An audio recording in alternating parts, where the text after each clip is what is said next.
સુખદેવજી મહારાજની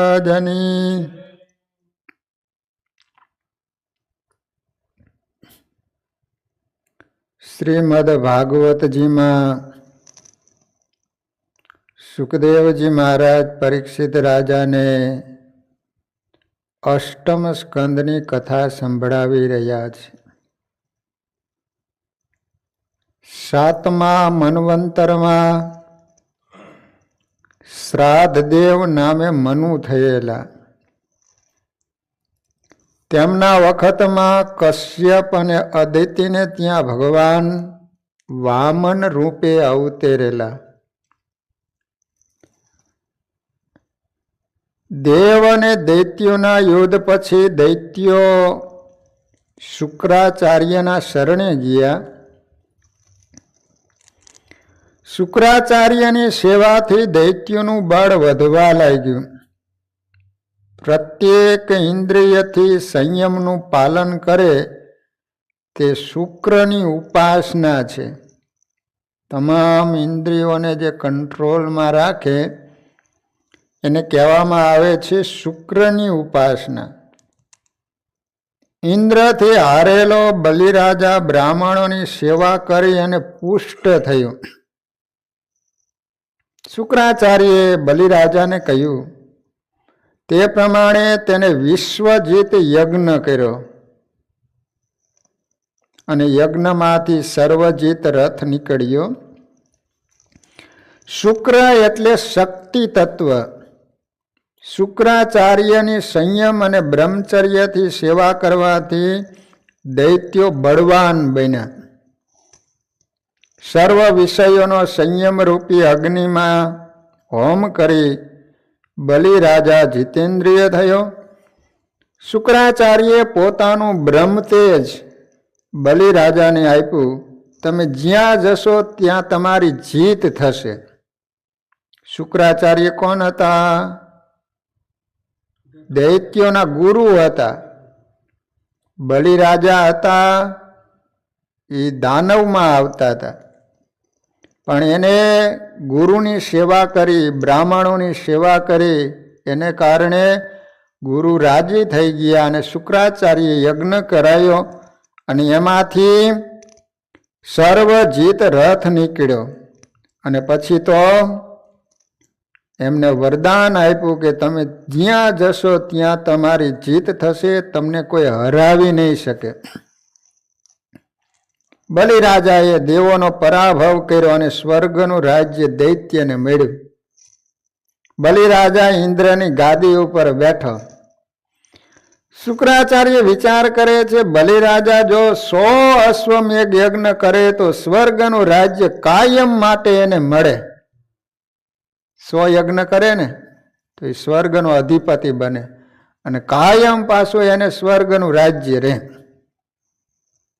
યજ્ઞ કરવા ભૃગુ કચ્છ એટલે હાલમાં ભરૂચ ત્યાં આવ્યા અને અનેક અશ્વમેઘ યજ્ઞો કર્યા છે. બલિરાજાએ સ્વર્ગ જીતી લીધું એટલે દેવો પોતાના ગુરુ બૃહસ્પતિની પાસે ગયા. દેવોના ગુરુ હતા બૃહસ્પતિ, દાનવોના ગુરુ હતા શુક્રાચાર્ય. હવે બંનેનું યુદ્ધ થયું. હવે શુક્રાચાર્યએ તો આશીર્વાદ આપ્યા હતા, એને કારણે દેવો હારી ગયા અને સ્વર્ગનો અધિપતિ બની ગયા બલિ. હવે દેવો હારી ગયા એટલે એ એના ગુરુના શરણે ગયા. એના ગુરુ હતા બૃહસ્પતિ. બૃહસ્પતિએ કહ્યું કે બલિરાજા જ્યારે ભૃગુવંશી બ્રાહ્મણોનું અપમાન કરશે ને ત્યારે એનો નાશ થશે. આ બાજુ દેવોની માતા અદિતિને બહુ દુઃખ થયું કે એમના પુત્રો દરિદ્ર થયા. તેઓ સંતાપ કરવા લાગ્યા. દેવોના માતાનું નામ શું હતું? અદિતિ. દાનવોની માતાનું નામ શું હતું? દિતિ. અને એ બંનેના પિતા એક હતા, કશ્યપ ઋષિ. કશ્યપને આ બંને પત્નીઓ. આમ તો એક જ બાપના બંને દીકરાઓ હતા, ફક્ત માતાઓ બંને અલગ અલગ હતી, દિતિ અને અદિતિ. એમાં દિતિના દાનવો થયા, અદિતિના દેવો થયા. એટલે હવે કશ્યપ ઋષિએ સંતાપનું કારણ પૂછ્યું. અદિતિ તરત એના પતિની પાસે ગયા અને રડવા માંડ્યા. એટલે પતિએ પૂછ્યું, કેમ તું રડેશ? એટલે એની બધી વાત કરી કે આ રીતે દાનવોએ અમારા દીકરા પાસે બધું છીનવી લીધું અને અમારા દીકરાઓ બધાય હાવ દુઃખી થઈ ગયા, દરિદ્ર બની ગયા. એટલે અદિતિએ સર્વે વાત કહી. અદિતિએ કશ્યપ પાસે માંગ્યું કે મારા છોકરાઓને સ્વર્ગનું રાજ્ય પાછું મળે તેવું વરદાન આપો. કશ્યપે કહ્યું કે દૈત્યો હાલમાં પવિત્ર જીવન ગાળે છે, માટે પ્રભુ તેમને મારે નહીં. તમે વિચાર કરો કે જે પવિત્ર જીવન જીવે ને એને ભગવાન પણ મારી ન શકે. અહીંયા કશ્યપ એમ કહે છે કે તારી વાત સાચી છે, પણ અત્યારે શુક્રાચાર્યજીએ જે પ્રમાણે રસ્તો બતાવ્યો છે એ રીતે દાનવ હોવા છતાં પણ સંયમથી રહે છે. એને તમામ ઇન્દ્રિયો કંટ્રોલમાં કરી છે. એને કારણે પવિત્ર જીવન ગાળી રહ્યા છે. એટલે ખુદ ભગવાન પણ એને નહીં મારી શકે.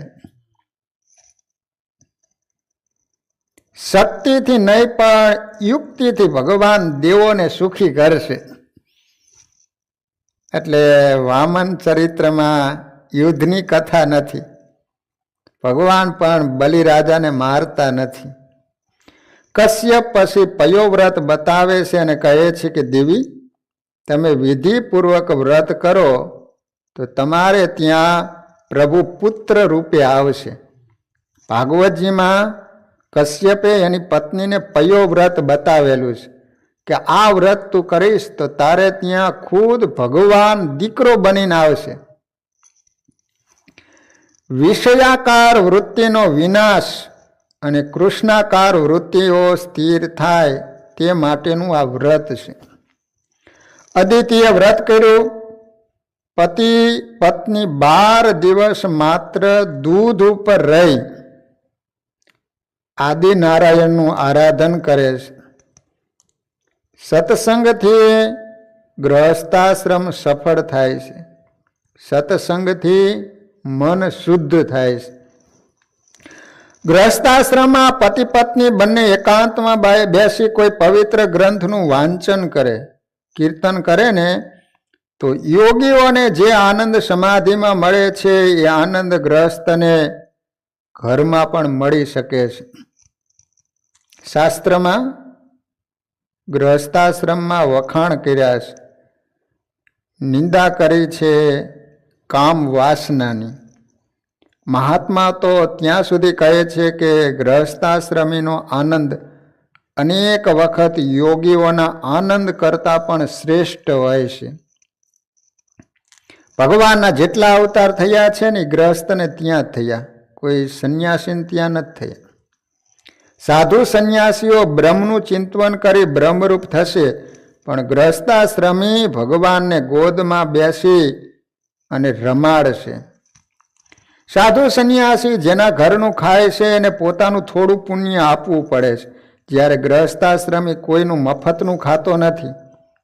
ગૃહસ્થાશ્રમનું લક્ષ્ય બરાબર નહીં સમજવાથી ગૃહસ્થાશ્રમ બગડે છે. ગૃહસ્થાશ્રમ બગડે છે કુસંગથી. કશ્યપ અદિતિનો ગૃહસ્થાશ્રમ દિવ્ય હતો. પવિત્ર જીવન ગાળી તપશ્ચર્યા કરતા હતા. તેથી પ્રભુને થયું કે હું એમના ઘરે જન્મ લઉં. આજ પણ કોઈ પત્ની અદિતિ જેવું પયોવ્રત કરે અને પતિ કશ્યપ બને તો આજ પણ ભગવાન તેને ત્યાં જન્મવા તૈયાર થાય છે. ભગવાનને પ્રગટ થવું છે પણ જોવે છે ધામમાં બેઠા બેઠા કોને હું માત પિતા બનાવું. ક્યાં એવા દાંપત્ય પવિત્ર જીવન ગાળી રહ્યા છે કે એને ત્યાં હું બાળક બનું. અને દાંપત્ય જીવન એવું પવિત્ર ગાળે તો એને ત્યાં ખુદ ભગવાન બાળક બનીને આવે છે. ધર્મદેવ અને ભક્તિ માતાનું કેવું જીવન હશે કે અક્ષરધામના અધિપતિ સ્વયં સ્વામિનારાયણ ભગવાન બાળક બનીને આવ્યા. દશરથ અને કૌશલ્યાનો ગ્રહસ્થાશ્રમ કેવો હશે કે મર્યાદા પુરુષોત્તમ રામચંદ્ર પ્રભુ એને ત્યાં બાળક બન્યા. વસુદેવ અને દેવકી એનું જીવન કેવું હશે, એને ત્યાં લીલા પુરુષોત્તમ કૃષ્ણ ભગવાન બાળક બનીને આવ્યા. તો અહીંયા ભાગવતજી એમ કહે છે કે કશ્યપ ઋષિએ બતાવેલું જે વ્રત કરવામાં આવે એ પ્રમાણે ગ્રસ્ત જીવન જીવે તો ચોક્કસ એને ત્યાં ભગવાન બાળક બનીને આવે. શંકરાચાર્યે સતશ્લોકીમાં કહ્યું છે કે લોકો ચામડીની મીમાંસા કરે છે, પણ આ દેહ જેનાથી સુંદર દેખાય છે તે આત્માની કોઈ મીમાંસા કરતું નથી. જગત બગડ્યું નથી, પણ જગતમાં રહેતા મનુષ્યની આંખ, મન, બુદ્ધિ બગડ્યા છે. દ્રષ્ટિ સુધરે તો સૃષ્ટિ સુધરશે. ભાગવત જગતને જોવાની આંખ અને દ્રષ્ટિ આપે છે. એક વખત જનક રાજાના દરબારમાં અષ્ટાવક્ર મુનિ બતાવ્યા. અષ્ટાવક્ર એટલે તેને 8 અંગ વાંકા હતા. તો એને જોઈને બધા હસવા માંડ્યા. સભામાં આવ્યા ને, ઊભા થાય ને પડી જાય, ગલુટિયું ખાઈ જાય. તો આખી સભા ભરાઈને બેઠેલી, જનક રાજા સિંહાસન ઉપર બેઠેલા. તે આ રીતે અષ્ટાવક્રના 8 અંગે વાંકા જોઈને તે બધા હસવા માંડ્યા, દાંત કાઢવા માંડ્યા, મસ્કરી કરવા માંડ્યા. અષ્ટાવક્ર પણ હસવા લાગ્યા. જનક રાજાએ એને પૂછ્યું કે અમે બધા તો તમારું વાંકું શરીર જોઈને હસીએ, પણ તમે કેમ હસો છો? અષ્ટાવક્ર બોલ્યા, મેં માન્યું હતું કે જનક રાજાના દરબારમાં બધા જ્ઞાનીઓ બિરાજે, પરંતુ અહીં તો બધા ચમાર ભેગા થયા છે. ચમાર, આ તો ચમાર લોકોની સભા છે. તમે બધા શરીરનો વિચાર કરો છો, તમે બધા મારા શરીરને જુઓ છો. આ શરીરમાં શું સારું છે? તે મળમૂત્રથી ભરેલું છે. મારા શરીરમાં રહેલા આત્માને જુઓ. તમે આકૃતિ જોઈને હસો છો, પણ મનુષ્યની કૃતિ જોવી જોઈએ. આકૃતિ પૂર્વજન્મના પ્રારબ્ધથી મળે છે. પરમાત્મા કૃતિને જુએ છે, મનુષ્ય આકૃતિને જુએ છે. એક ઉપર માત્ર ચામડાને જોવે ને એને તો ચમાર કહેવાય, એને વિદ્વાન નો કહેવાય, એને જ્ઞાની નો કહેવાય. વિદ્વાન જ્ઞાની તો એને કહેવાય કે એની શરીર ઉપર દ્રષ્ટિ ન હોય, શરીરની અંદર રહેલો આત્મા એના તરફ દ્રષ્ટિ હોય. મારો આત્મા વાંકો છે, મારું શરીર વાંકું છે, એ તો પૂર્વ જન્મના કાંઈક એવા કર્મોને હિસાબે આવું શરીર મને મળ્યું છે, પણ મારો આત્મા કઈ વાંકો નથી. આ અષ્ટાવક્ર મુનિએ જનક રાજાને જે ઉપદેશ કર્યો એને શું કહેવામાં આવે છે? અષ્ટાવક્ર ગીતા. જનક અને અષ્ટાવક્રનો સંવાદ છે. એક મહાત્મા પાસે સોનાના ગણપતિ, સોનાનો ઉંદર હતો. શરીર વૃદ્ધ થયું. મહાત્માએ વિચાર્યું કે મૂર્તિ માટે ચેલાઓ ઝઘડો કરશે, તો લાવ મૂર્તિઓ વેચી ભંડારો કરું. ભંડારો એટલે ખાવાનું, બધાને ખવડાવે. તેથી વેચવા લઈ ગયા. ગણપતિની મૂર્તિ 10 તોલાની થઈ, પણ ઉંદરની મૂર્તિ 11 તોલાની થઈ. એ મોટી હશે. સોનીએ કહ્યું ગણપતિના 1000 અને ઉંદરના 1100 આવશે.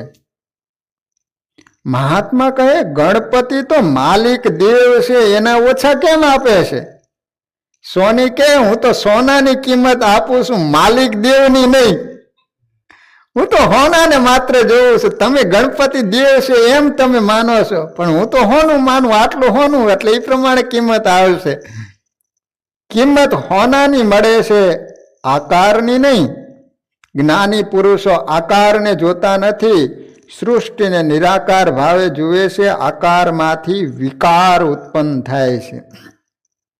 જેની આંખમાં પૈસો હોય તે જ્યાં જાય ને તે પૈસાને જ જોઈશે. એક શેઠ કાશ્મીર ફરવા ગયા. ત્યાં એને પુષ્કળ ગુલાબના ફૂલ જોયા. શેઠના મનમાં એવો ભાવ જાગ્યો નહીં કે ગુલાબમાં મારા ભગવાન બિરાજે છે, શ્રી કૃષ્ણ. પણ ગુલાબના ફૂલો જોયા પછી શેઠને થયું કે અહીં ગુલકંદની ફેક્ટરી ખોલી હોય ને તો વેપાર સારો ચાલે. દ્રષ્ટિને ભગવદમય બનાવશો તો દ્રષ્ટિ જ્યાં જશે ત્યાં ભગવાન દેખાય છે. ગોપીઓની દ્રષ્ટિ ભગવાનમાં હતી, તે જ્યાં જાય ત્યાં લાલાને દેખતી હતી. ગૃહસ્થાશ્રમ ભક્તિમાં બાધક નથી, બાધક છે આસક્તિ. સંસારની કોઈ વસ્તુમાં સાચું સુખ નથી, સાચો આનંદ એક ભગવાનમાં છે. સંસારમાં સાચું સુખ છે એવું જ્યાં સુધી માનશો ત્યાં સુધી મન ભક્તિમાં લાગશે નહીં. સંસારના વિષયમાં જો સાચું સુખ હોય તો બધું છોડીને મનુષ્યને નિંદ્રાની જરૂર શા માટે પડે? વિષયોને છોડીને મનુષ્યને નિંદ્રાની ઈચ્છા થાય છે. તે બતાવે છે કે વિષયોમાં સુખ નથી. જેમ અન્નની જરૂર રોજ છે તેમ સત્સંગની જરૂર રોજ છે. અદિતિ શબ્દ શાસ્ત્રોમાં વારંવાર આવે છે. અદિતિ એટલે અભેદ બુદ્ધિ, દિતિ એટલે ભેદ દ્રષ્ટિ, ભેદ બુદ્ધિ. જ્યાં ભેદ બુદ્ધિ હોય ત્યાં દાનવોની ઉત્પત્તિ થાય, ખરાબ વિચારો ઉત્પન્ન થાય. અદિતિ એટલે અભેદ બુદ્ધિ થાય તો બ્રહ્માકારે તમારી વૃત્તિ થાય, સર્વત્ર તમને ભગવાન દેખાય. સિયારામમય સબ જગ જાણી, કરવું પ્રણામ જોડી જુગ પાની. બ્રહ્માકાર મનોવૃત્તિથી માયાનું આવરણ દૂર થાય, અંદરનું નિરાકાર અને બહારનું સાકાર સ્વરૂપ ભેગું થાય, ત્યારે વામન ભગવાન પ્રગટ થાય. અદિતિએ પયોવ્રત કર્યું. અદિતિ અને કશ્યપની વૃત્તિ નારાયણકાર બની ગઈ ત્યારે નારાયણ પધાર્યા છે. 12 દિવસનું વ્રત હતું, ફક્ત દૂધ ઉપર રહેવાનું. ઘણું કરવું છે નથી કરવું? અદિતિ સગર્ભા થયા છે, 9 માસ પરિપૂર્ણ થયા. અદિતિ તન્મય થયા છે. પ્રભુના દર્શનની આતુરતા જાગી છે. આતુરતા જાગે ત્યારે ભગવાનનો અવતાર થાય છે, દર્શન થાય છે. કશ્યપ ઋષિ મધ્યાહન સમયે ગંગા કિનારે સંધ્યા કરવા ગયા છે. અદિતિ ઘરમાં એકલા છે. પરમ પવિત્ર વિજયા દ્વાદશીનો દિવસ છે. માતા અદિતિ સમક્ષ વામન ભગવાન પ્રગટ થયા છે. ચારે બાજુ પ્રકાશ પ્રકાશ પથરાણો છે. કશ્યપને ખબર પડી. દોડતા દોડતા વામન ભગવાનના દર્શન કરવા આવ્યા છે. માતા પિતાને ભાન કરાવવા ચતુર્ભુજ સ્વરૂપ બતાવ્યું છે. દર્શન કર્યા. ચતુર્ભુજ નારાયણનું સ્વરૂપ અદ્રશ્ય થયું. 7 વર્ષના બટુક વામન ભગવાન રૂપે પ્રગટ થયા. સુંદર લંગોટી પહેરે, દિવ્ય તેજ છે. વામનજી ભગવાનના દર્શન કરવા બ્રહ્માદિક દેવો પધાર્યા. એને કશ્યપને ધન્યવાદ આપ્યા. તમારો ગ્રહસ્થાશ્રમ સફળ થયો. આજે તમે જગતના પિતાના પણ પિતા બન્યા છો. વામનજીની બાળ લીલા બિલકુલ નથી. પ્રગટ થયા ત્યારે 7 વર્ષના હતા. 7 વર્ષના બટુક વામનજીને જનોઈ આપવાનો નિર્ણય કર્યો છે. જનોઈથી બ્રાહ્મણનો નવો જન્મ થાય છે. ત્યારે એનો બ્રહ્મ સંબંધ થાય છે. જનોઈના મંત્રમાં પિતા પુત્રને કહે છે કે આજથી તું મારો નહીં, આજથી તું ભગવાનનો થયો. તે દિવસે છેલ્લે માતા સાથે ભોજન કરવામાં આવે. જનોઈ દે ને તે દિવસે. જનોઈ આપ્યા પછી મા બાપ બદલાય છે. પિતા થાય છે સૂર્યનારાયણ અને માતા બને છે ગાયત્રી માતા. જનોય આપે ને પછી એના માતા પિતા બદલાઈ જાય. જનોય વેદોએ આપેલી ચપરાશ છે. એક એક દેવની સ્થાપના જનોયમાં કરવામાં આવે. એના ધાગા હોય એને વણવામાં આવે ને પછી એને ભેગા કરવામાં આવે. એમાં એક એક ધાગાની અંદર તમામ દેવોની પ્રતિષ્ઠા કરવામાં આવતી હોય છે. જનોય છે ને,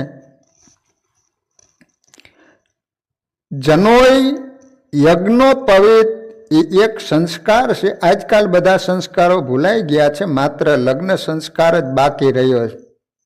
એ પણ હવે ધીમે ધીમે લવ મેરેજ આવતા નીકળી જાય છે. કારણ એના વિના ચેન પડતું નથી. ઋષિઓએ સંસ્કારો આપવા આપણા કલ્યાણ માટે બનાવ્યા છે. જ્યાં સુધી અગ્નિની સાક્ષીએ લગ્ન ન થાય ત્યાં સુધી પત્નીનું ગોત્ર બદલાતું નથી. અને ડાયરેક્ટ લવ મેરેજ કરેલા હોય પણ અગ્નિદેવની સાક્ષીએ લગ્ન ન થાય ત્યાં સુધી એના સંતાનો થાય તો એની પાછળ શ્રાદ્ધ આપે તો એના પિતૃઓ સ્વીકારતા નથી, કારણ કે ગોત્ર બદલાણું નથી. એટલે લગ્ન અગ્નિદેવની સાક્ષીએ થવા જોઈએ તો તમારું ગોત્ર બદલાય છે. બ્રાહ્મણ દ્વારા જે લગ્ન કરવામાં આવે અગ્નિની સાક્ષીએ, ભલે લવ મેરેજ કરી લો એનો વાંધો નહીં, પણ બ્રાહ્મણને બોલાવીને પછી અગ્નિની સાક્ષીએ બીજી વાર લગ્ન કરી લેવો, ફેરા ફેરવી દેવાય. જનોય કેવી રીતે તૈયાર કરવી તે તૈતરીય આરણ્યકમાં બતાવ્યું છે. જનોય હાથેથી બનાવવી જોઈએ. સૂતરને 96 વખત લપેટવું પડે છે.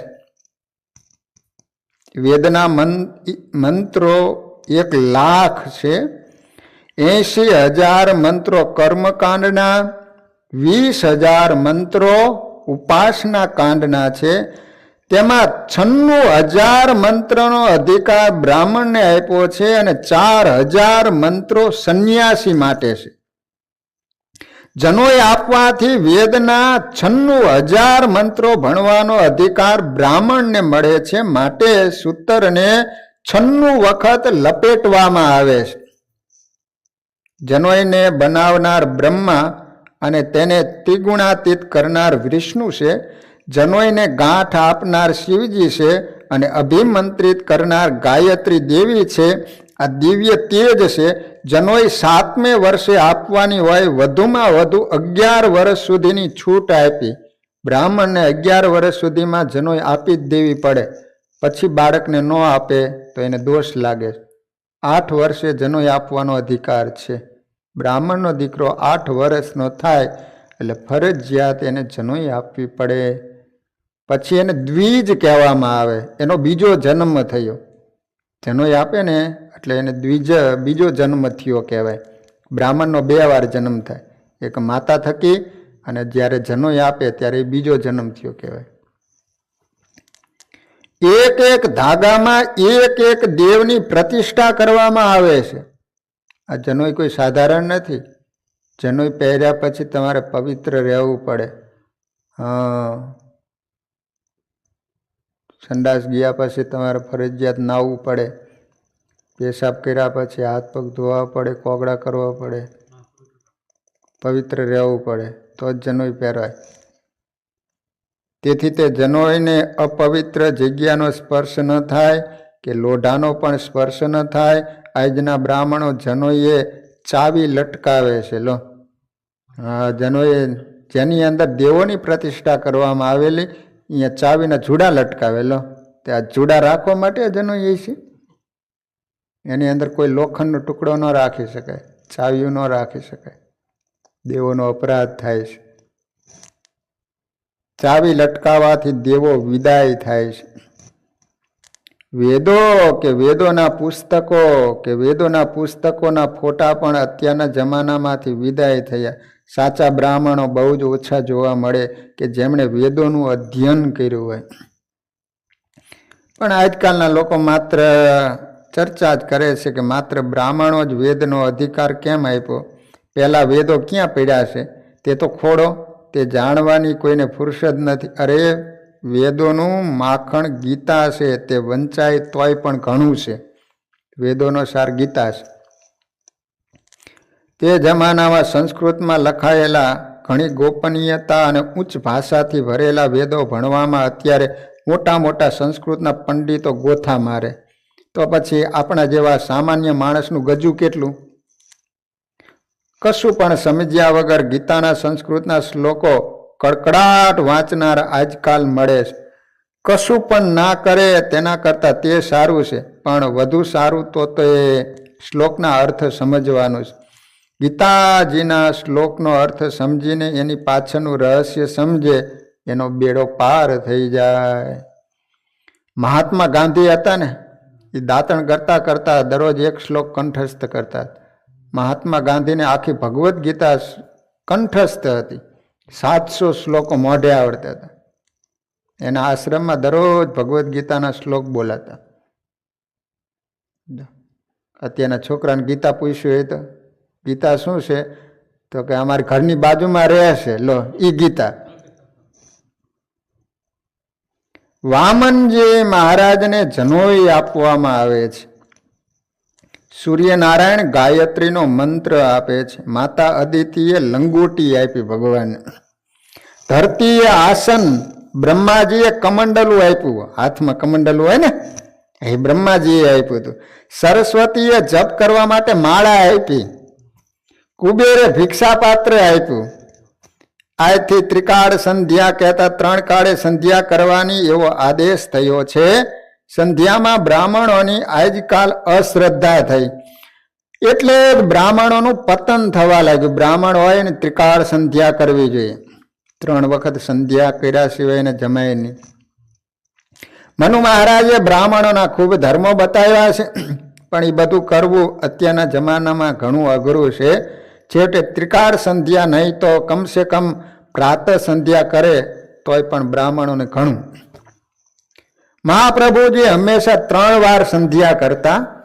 રામાયણમાં વર્ણન આવે છે કે રામજી નિત્ય સંધ્યા કરે છે. શ્રી કૃષ્ણ પણ સંધ્યા કરે છે, એવું ભાગવતના 10મ સ્કંધમાં આવે છે. કોઈ પણ માણસ સંધ્યા ન કરે અને છેવટે સૂર્યને 3 અર્ઘ્ય આપે, 3 પ્રાણાયામ કરે અને 3 ગાયત્રી મંત્ર કરે તોય પણ ઘણું. આ પણ ના થાય તો માત્ર 3 પ્રાણાયામથી સ્વાસ્થ્ય સારું રહેશે. કોઈ પણ શરૂઆત થશે તો આગળ આપોઆપ શું કરવું એ સૂઝશે. વહેલી સવારે આકાશમાં તારા નક્ષત્રો હોય ત્યારે કરે ઉત્તમ સંધ્યા. નક્ષત્રો દેખાવાના બંધ થાય પણ હજુ સૂર્યનારાયણ નીકળ્યા ન હોય એ વખતે કરે તે મધ્યમ સંધ્યા. અને સૂર્યોદય પછી સંધ્યાને અધમ સંધ્યા કહી છે. અત્યારના વખતમાં લોકો 8 વાગ્યા પછી ઉઠતા હોય, એને સંધ્યા કરવાનું કહેવાનું કઈ રીતે કહેવું? ગુરુ બૃહસ્પતિ વામનજી ભગવાને બ્રહ્મચર્ય આશ્રમનો ઉપદેશ કર્યો છે. બ્રહ્મચર્યના પાલન વગર કોઈ મહાન પુરુષ થયા નથી અને થશે પણ નહીં. લખ્યું છે કે પુરુષ શરીર ઘીનો ઘડો, સ્ત્રી અગ્નિ શરીર છે. સ્પર્શમાંથી અનેક દોષો ઉત્પન્ન થાય. જેને બ્રહ્મચર્યનું પાલન કરવું તેને સ્ત્રીનો સ્પર્શ વર્જવો. અહીં કોઈ સ્ત્રીની નિંદા નથી. જગતમાં જેટલા મહાપુરુષો થયા છે એમણે પરસ્ત્રીને હંમેશા માતા ગણી છે. લક્ષ્મણજીનું એક સરસ ઉદાહરણ છે. સીતા હરણ પછી સીતાજીને મળેલા દાગીનામાંથી ગળાનો હાર લક્ષ્મણજીને બતાવવામાં આવ્યો. રામજી પૂછે છે, લખન, આ હાર તારી ભાભીનો છે? લક્ષ્મણજી કહે છે કે આ હાર મેં કદી જોયો નથી, કારણ કે મેં ભાભીના મુખ સામે જોયું નથી. પણ પગના ઝાંઝરને ઓળખું, કારણ કે રોજ તેમના પગના વંદન કરતી વખતે એ જોવામાં આવતા હતા. કેવું આદર્શ બ્રહ્મચર્ય પાલન. કામને જીતવો મુશ્કેલ છે એટલે બ્રહ્મચર્યના વખાણ કરવામાં આવ્યા છે. વ્યાસજી ભાગવતની રચના કરતા હતા ત્યારે તે શ્લોકો રચી પોતાના શિષ્ય જૈમિની ઋષિને તપાસી જવા માટે આપતા હતા. હવે 9મા સ્કંદમાં જૈમિનીના વાંચવામાં આવ્યો શ્લોક બલવાન ઇન્દ્રિય ગ્રામો વિદ્વાન સમપી કરશતી. ઇન્દ્રિયો એટલી બળવાન છે કે ભલભલા વિદ્વાનોને પણ ચલાવી દે. શ્લોક વાંચી જૈમિનીને લાગ્યું કે આ શ્લોક રચવામાં વ્યાસજીની ભૂલ થઈ. શું વિદ્વાન માણસને ઇન્દ્રિયો વિચલિત કરી શકે? મને ક્યાં ઇન્દ્રિયો વિચલિત કરી શકે? ખરેખર કરશતીને બદલે નાપ કરશતી, ચલાવી દેશે ને બદલે નથી ચલાવી શકતી એમ હોવું જોઈએ. એટલે સીધા વ્યાસજી પાસે પહોંચી ગયા, પોતાને શ્લોકમાં લાગતી ભૂલની વાત કરી. જૈમિનીની વાત સાંભળી વ્યાસજીએ કહ્યું કે જે લખાણું છે બરાબર છે, એમાં ભૂલ નથી. એક દિવસ એવું બન્યું કે જૈમિની સંધ્યા કરી, સંધ્યાનું જળ આશ્રમ બહાર નાખવા આવ્યા. ત્યાં એક સુંદર યુવતીને ઝાડ નીચે વરસાદમાં ભીંજાતી ઉભેલી જોઈ. યુવતીનું રૂપ જોઈ જૈમિની પ્રલોભનમાં પડ્યા. જૈમિનીએ સ્ત્રીને કહ્યું, વરસાદમાં પલળવા કરતા ઝૂંપડીમાં આવો, આ ઝૂંપડી તમારી છે. સ્ત્રીએ કહ્યું, પુરુષો લુચ્ચા હોય છે, એનો ભરોસો કેમ રખાય? જૈમિનીએ કહ્યું, અરે મૂરખ, હું પૂર્વ મીમાંસાનો આચાર્ય જૈમિની ઋષિ, મારો ભરોસો નહીં? મારા જેવા તપસ્વી જ્ઞાનીનો ભરોસો નહીં કરો તો કોનો ભરોસો કરશો? અંદર આશ્રમમાં આવીને વિરામ કરો. સુંદર સ્ત્રી અંદર આશ્રમમાં આવી અને જૈમિનીએ તેને બદલવા કપડાં આપ્યા. વાતોમાં જૈમિનીનું વધારે મન લલચાયું એટલે સ્ત્રીને પૂછવા લાગ્યા કે તમારા લગ્ન થયેલા છે? સ્ત્રીએ ના પાડી. એટલે જૈમિનીએ તેની સાથે પરણવાની ઈચ્છા બતાવી. યુવતીએ કહ્યું કે મારા પિતાએ પ્રતિજ્ઞા લીધી છે કે જે કોઈ પુરુષ મારો ઘોડો બને અને તે પર હું સવાર થાઉં અને તે મને અંબાજી માતાના મંદિરે દર્શન કરવા લઈ જાય, એની સાથે મને પરણાવશે. અને મારા બાપુજીને મેં વચન આપેલું કે મોઢું કાળું કરીને જમાઈને હું લઈ આવીશ. જૈમિનીએ વિચાર્યું, ભલે કાળું મોઢું થાય પણ આ તો મળશે ને. જૈમિનીએ મોઢું કાળું કર્યું અને ઘોડો બન્યા. યુવતી એના ઉપર સવાર થયા. આ પ્રમાણે વર ઘોડો અંબાજી માતાના મંદિર પાસે આવ્યો. મંદિરના ઓટલે વ્યાસજી બેઠા હતા. આ દ્રશ્ય જોઈ વ્યાસજીએ જૈમિનીને પૂછ્યું, બેટા કરશતી કે નાપ કરશતી? જૈમિની કે કરશતી. ગુરુજી, તમારો શ્લોક સાચો છે. એક ક્ષણ પણ ગાફલ થયા કે કામ છાતી ઉપર ચડી બેઠો. મોટા મોટા જ્ઞાનીઓ ભૂલા પડ્યા તો આપણા જેવા સાધારણ મનુષ્યને શું વિષાદ. તેથી જ ભર્તુહરિ કહે છે કે કેવળ ઝાડના પાંદડા અને જળ પીને નિર્વાહ કરનાર ઋષિઓને પણ કામે થપ્પડ મારી છે, તો પછી લુલીના લાડ કરનાર અને નાટકોમાં સિનેમામાં નિત્ય નટીઓના દર્શન કરનાર આજનો માનવી કહે કે મેં કામને જીતો, તો એ વાત વાહી વાત છે. ફેંકું હે ફેંકું માણા. શું કીધું? બ્રહ્મચર્ય પાળનાર શક્તિશાળી બને છે. શ્રી કૃષ્ણને દુર્બળતા ગમતી નથી. હરિનો માર્ગ છે સુરાનો, નહીં કાયરનું કામ જોને. શ્રુતિ પણ કહે છે કે નાયાત્મા બલહીનેન લભ્ય. બળવાન હોય તેને આત્મા મળતો નથી, બળવાન ન હોય એને આત્મા મળતો નથી, એમ શ્રુતિ કહે છે. વામનજી મહારાજ યજ્ઞમાં આહુતિ આપે છે અને તે પછી વામનજી ભિક્ષા માગવા જાય. જગદંબા પાર્વતી ખુદ ત્યાં પધાર્યા. વામનજીને કહે છે, ઓમ ભગવતી ભિક્ષામ દેહી. પાર્વતી ભિક્ષા આપે છે. વામનજીએ ભિક્ષા ગુરુજીને અર્પણ કરી. વામનજી ગુરુજીને કહે, ગુરુજી મને મોટો યજમાન બતાવો તો વધારે ભિક્ષા લાવીશ. ગુરુજી કહે, નર્મદા કિનારે બલિરાજા મોટો યજ્ઞ કરે છે, મોટો યજમાન છે, તને વધારે ભિક્ષા આપશે. વામનજીએ ત્યાંથી પ્રયાણ કર્યું. પગમાં પાવડી, એક હાથમાં કમંડલું, બીજા હાથમાં છત્રી, દંડ છે. છત્ર અને દંડ, કેવળ લંગોટી પહેરી છે.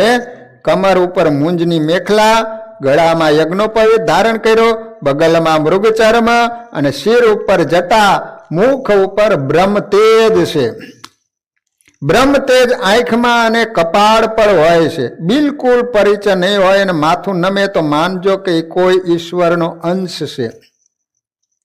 વામનજીનો કોઈને પરિચય નથી, પણ રસ્તામાં સૌ વામન મહારાજને નમસ્કાર કરે. વામનજીનું પ્રાગટ્ય થયું છે સિદ્ધાશ્રમમાં. જનકપુરી જતા સિદ્ધાશ્રમ આવે છે, ત્યાં વામન ભગવાનનું પ્રાગટ્ય થયેલું. ઠેઠ ક્યાં જનકપુરી અને ક્યાં ભરૂચ આવ્યું, તમે વિચાર તો કરો. ઓલું ઠેઠ નેપાળમાં આવ્યું અને આ બાજુ ઠેઠ ભરૂચ અહીંયા. અહીંયાથી ભગવાન ત્યાં આવ્યા. બોલો, સિદ્ધાશ્રમથી વામન ભગવાન નર્મદા કિનારે ભૃગુકચ્છ નામના તીર્થમાં આવ્યા. નર્મદા કાંઠે મોટો મંડપ બાંધેલો છે. વામનજી મંડપ નજીક આવ્યા. ભાર્ગવ બ્રાહ્મણો વેદ મંત્ર બોલી યજ્ઞમાં આહુતિ આપે છે, ત્યારે ચારે બાજુ પ્રકાશ પડે છે. મોટા મોટા ઋષિઓ વિચારે, આવો બ્રહ્મ તેજસ્વી જોયો નથી. બ્રહ્મ તેજને કોઈ છુપાવી શકે નહીં. આ સૂર્યનારાયણ તો ઉપરથી નીચે ઉતર્યા નથી ને, કે ભાઈ સનત કુમારો તો નહીં હોય ને.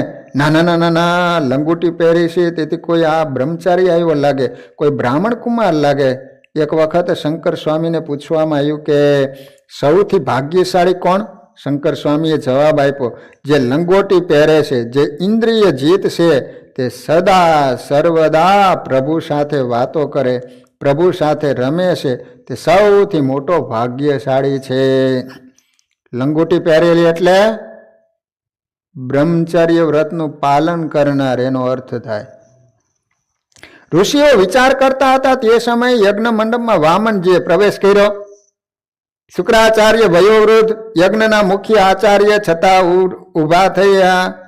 આ કોઈ મહાન તપસ્વી બ્રહ્મ તેજસ્વી બ્રાહ્મણ લાગે. મોટા મોટા ઋષિઓ પણ વામનજીને માન આપે છે. બ્રહ્મચારીનું સ્વાગત કર્યું. પધારો પધારો પધારો. બધા બ્રાહ્મણો ઊભા થયા. બલિરાજાની નજર ત્યાં પડે. વિચારે, આ કોણ આવ્યું છે? મેં ઘણા બ્રાહ્મણોની સેવા કરી, પણ આવો આજ સુધી કોઈ દિવસ જોયો નથી. બલિરાજા દોડતા દોડતા ગયા, વામનજીનું સ્વાગત કરે છે. વામનજીનું બટુક સ્વરૂપ જોઈને આનંદિત થયા. વામનજીને ઘરની અંદર લઈ જઈ સુંદર સિંહાસન ઉપર બેસાડ્યા. રાણીને કહ્યું, મારે આમની પૂજા કરવી. બલિરાજાની રાણીનું નામ હતું વિંધ્યાવલી. વિંધ્યાવલી. અને એની પુત્રીનું નામ હતું રત્નમાલા. વામનજીને જોઈ રત્નમાલા વિચારે, કેવો સુંદર છે. આ છોકરાને જે માં ધવડાવતી હશે એને કેટલું સુખ થતું હશે. બટુક વામનજીનું સ્વરૂપ જોઈને એને પહેલાં વાત્સલ્ય ભાવ થયો, પણ જ્યારે વામનજીએ પોતાનું અસલી રૂપ બતાવીને પરાક્રમ કર્યો ને, ત્યારે એને મારવાનો ઈરાદો થયો. રત્નમાલાને બંને ભાવ થયા, વાસનાને લીધે અને બીજા જન્મમાં થઈ પૂતના. પૂતના એ આ બલિરાજાની દીકરી હતી, રત્નમાલા. વામન ભગવાન આવ્યા ત્યારે ઈચ્છા થઈ કે આવા બાળકને મેં સ્તનપાન કરાવ્યું હોય તો સારું હોય, પણ વિરાટ બન્યા બધું બાપની પાસે લઈ લીધું. આને તો મારવા જેવો છે કે. એટલે કૃષ્ણ ભગવાને બંને કામ કર્યું. એનો સંકલ્પ હતો ને, એટલે ભગવાને સ્તનપાન પણ કર્યું અને મારી પણ ખરી. મારવા પણ આવી હતી ને. સોનાની જારીમાં પવિત્ર નર્મદાજીનું જળ, વિંધ્યાવાલી ચરણ પર જળ રેડે અને બલિરાજા ધીરે ધીરે પગ પખાડે. વિચાર તો કરો, બલિરાજા સ્વર્ગનો અધિપતિ, એક બ્રાહ્મણનો નાનો બાળક આવ્યો છે તોય રાજા બ્રાહ્મણના બાળકના પગ ધોવે છે. કેટલી એની નમ્રતા, એમ દાનવ હોવા છતાં. એમ વામનજી મહારાજના રત્ન જેવા નખ છે. બલિરાજાને નખમાં પોતાનું પ્રતિબિંબ દેખાય છે. બ્રાહ્મણો પુરુષ સૂક્તનો પાઠ કરે. બલિરાજા પ્રાર્થના કરે, આજે હું કૃતાર્થ થયો, મારા પિતૃઓને સદગતિ મળી. જે માત પિતાએ બહુ પુણ્ય કર્યા હોય ત્યારે આવો દીકરો થાય. તમારા માત પિતાને હું ધન્યવાદ આપું છું. મહારાજ, તમને કાંઈક માગવાની ઈચ્છા હોય એમ લાગે, માટે સંકોચ છોડી જે જોઈએ એ માગો. રાજ્ય, ગાયો, કન્યા, જે જોઈએ માગો. આપ જે માગશો એ હું આપીશ. હવે બલિ રાજાને થોડોક અહંકાર આવ્યો. હવે એનું પતન થવાનું. જો એ આમ અહંકાર ન દેખાણો હોત ને તો એને ભગવાન પણ એને ન લૂંટી શકે. જેને ત્યાં માગવા જાય એના વડવાઓના વખાણ કરે તો દાન આપનારા જરા રંગમાં આવે. વામનજી બલિ રાજાના વખાણ કરે. રાજન, તને ધન્ય છે, પ્રહલાદજીના વંશમાં તમારો જન્મ થયો. તમારા દાદા પ્રહલાદ મહાન ભગવદ ભક્ત હતા. ભગવાનને તેમને માટે સ્તંભમાંથી પ્રગટ થવું પડ્યું હતું. તમારા પિતા વિરોચન અતિ ઉદાર હતા. એક બ્રાહ્મણને તેમણે આયુષ્યનું દાન કર્યું હતું. ઇન્દ્ર વિરોચન પાસે બ્રાહ્મણ બનીને આવ્યો હતો અને કહ્યું, મારું થોડું આયુષ્ય બાકી છે. બ્રાહ્મણ એ વિધવા થશે, મને આયુષ્યનું દાન કરો. વિરોચન રાજાએ આયુષ્યનું દાન કર્યું છે. તમારા પરદાદા હિરણ્યકશિપુ મહાન વીર હતા. તેમણે ઇન્દ્ર આદિક દેવોનો પરાભવ કર્યો હતો. રાજન, તારામાં તારા પરદાદા જેવી વીરતા છે, દાદા પ્રહલાદ જેવી ભક્તિ છે અને પિતા જેવી ઉદારતા છે. બલિ રાજા કે મહારાજ માગો માગો, આપ માગશો તે હું આપીશ. રાજાને પહેલા વચનથી બાંધી લીધા. પછી વામનજી બોલ્યા, રાજન, હું લોભી બ્રાહ્મણ નથી હો, હું સંતોષી બ્રાહ્મણ છું.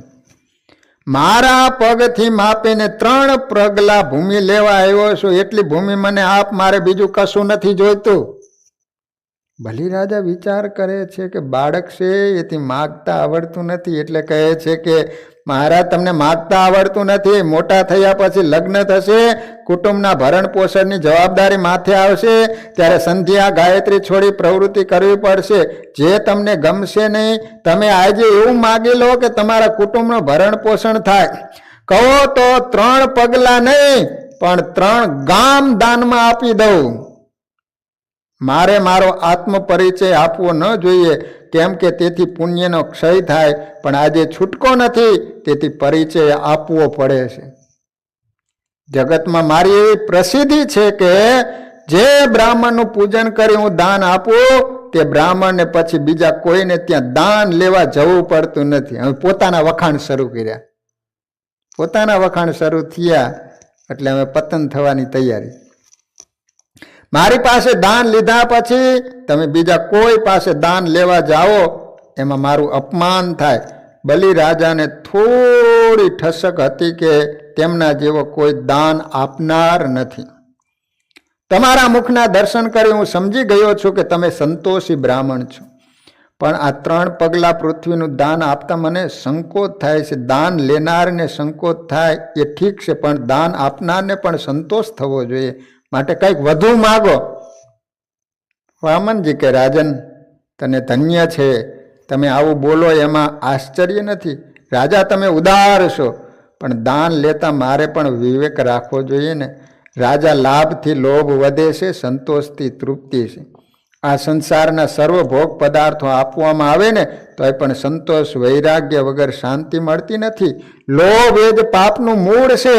બ્રાહ્મણ માટે લોભ ક્ષમ્ય નથી. અતિ સંગ્રહ કરવાની વૃત્તિથી બ્રાહ્મણ દાન લે તો એના માથે યજમાનનું પાપ આવે છે. મને વધારે જરૂર નથી. અતિ સંગ્રહથી વિગ્રહ થાય. વધારે માગો તો મારા બ્રહ્મ તેજનો નાશ થાય. ભાગવતજીમાં લખ્યું છે કે તમારી આવકનો 5મો ભાગ દાન કરો. પછી પરિસ્થિતિ બદલાતા મનુ મહારાજે થોડી છૂટ આપીને કહ્યું કે આવકનો 10મો ભાગ દાનમાં આપજો. અત્યારના જમાનામાં તો 1% આપે ને તો એ ઘણું. શું કીધું?